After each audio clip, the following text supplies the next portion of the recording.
Friends, इस video में हम बात करने वाले हैं कि आपको सीए फाउंडेशन सितंबर अटेम्प्ट के लिए अपने लॉ की प्रिपरेशन 10 डेज़ में कैसे करनी है।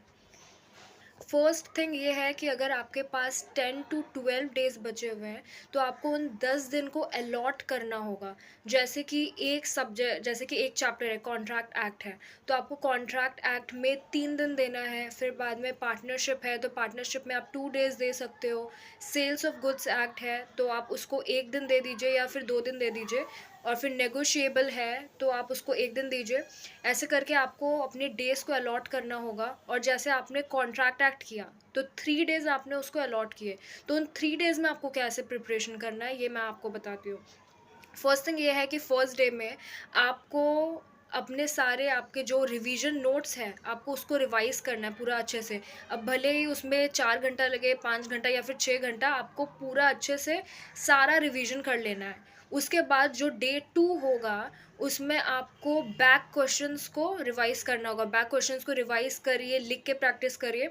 और अभी देखिए, अभी टाइम है तो आप लिख के 2 से 3 क्वेश्चन लिख के प्रैक्टिस कर सकते हैं। ठीक है, केस स्टडी टाइप होगा तो वो भी आप लिख के प्रैक्टिस कर लेंगे तो अच्छी बात है। क्योंकि जो 1.5 डे होता है उसमें आपको कुछ भी लिख के प्रैक्टिस नहीं करना होता है।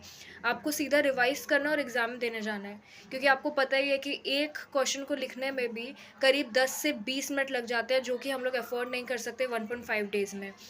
इसलिए आपको ये वाला काम नहीं करना है लिखने का 1.5 डे में। आप सबसे पहले, अभी जैसे मैं बताई कि इंडियन कॉन्ट्रैक्ट एक्ट है, फर्स्ट डे आपने रिवाइज़ किया। सेकंड डे आपने बैक क्वेश्चंस सारे किए, लर्न किए, और 2-3 क्वेश्चंस हर यूनिट में से आप लिख के देख सकते हैं। जैसे कि एक यूनिट है, फर्स्ट यूनिट एग्रीमेंट वाला था, तो उसमें आप 2 क्वेश्चंस लिख लीजिए और बाकी ओरली ही रिवाइज़ करके किसी को सुना दीजिए या फिर खुद से रिवाइज़ कर लीजिए।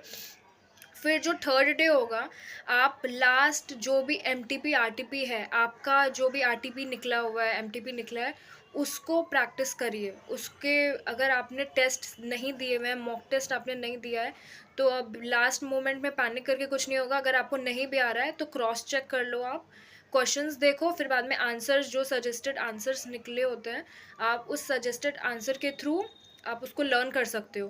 क्योंकि एमटीपी आरटीपी आपको छोड़ के नहीं जाना है। आप जब एग्ज़ाम देने जाओगे ना तो आपको बहुत सारे सेम तरह के क्वेश्चंस देखने के लिए मिलेंगे। इसलिए एमटीपी आरटीपी छोड़िएगा मत एकदम भी। तो आपको यही करना है।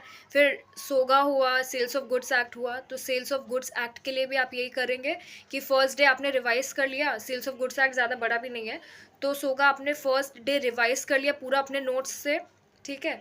और फिर बाद में उसके बाद आप क्वेश्चंस को, बैक क्वेश्चंस को लर्न करेंगे। मैक्सिमम 3 क्वेश्चंस लिख लीजिए, उससे ज़्यादा लिखिए मत अभी, क्योंकि जो लिखना था वो पहले लिखना था। अब उतना टाइम नहीं है कि आप लिख के हर एक क्वेश्चन को प्रैक्टिस करेंगे।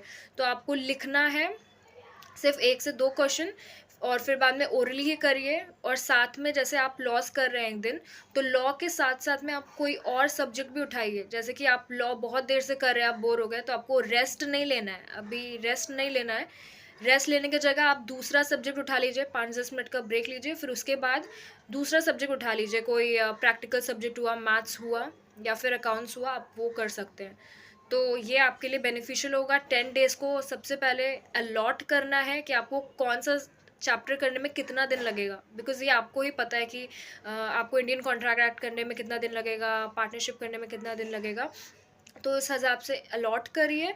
अलॉट करने के बाद में आप अपना टारगेट बनाइए कि मुझे 20 मिनट्स में ये वाला यूनिट कंप्लीट करना है, रिवीजन। जैसे बेलमेंट हुआ, प्लेज हुआ, ये सारे जो यूनिट्स थे, तो 20 मिनट्स में मुझे बेलमेंट रिवाइज करना है, 40 मिनट्स में मुझे यूनिट 1 रिवाइज करना है, ठीक है। कंसिडरेशन हुआ, कंसिडरेशन बहुत छोटा यूनिट था, यूनिट 2 था, तो वो आप यूनिट 2 के लिए करीब वही 25 मिनट्स, 30 मिनट्स रिवीजन के लिए रखिए। ऐसे कर करके अलॉट करिए ताकि आपका टारगेट भी जल्दी जल्दी पूरा हो। ये नहीं कि आप यूनिट 1 लेके इंडियन कॉन्ट्रैक्ट एक्ट का पूरा दिन बैठे हुए हैं, फिर बाद में पैनिक मोड ऑन होने वाला है फिर आपका। इसलिए ये कर सकते हैं। साथ में मैं आपको दिखा रही हूँ, ये मेरे टारगेट्स थे जब मेरा जून 24 अटेम्प्ट था, तो मैं ऐसे अपने टारगेट्स लिखती थी और इसको पूरा करती थी।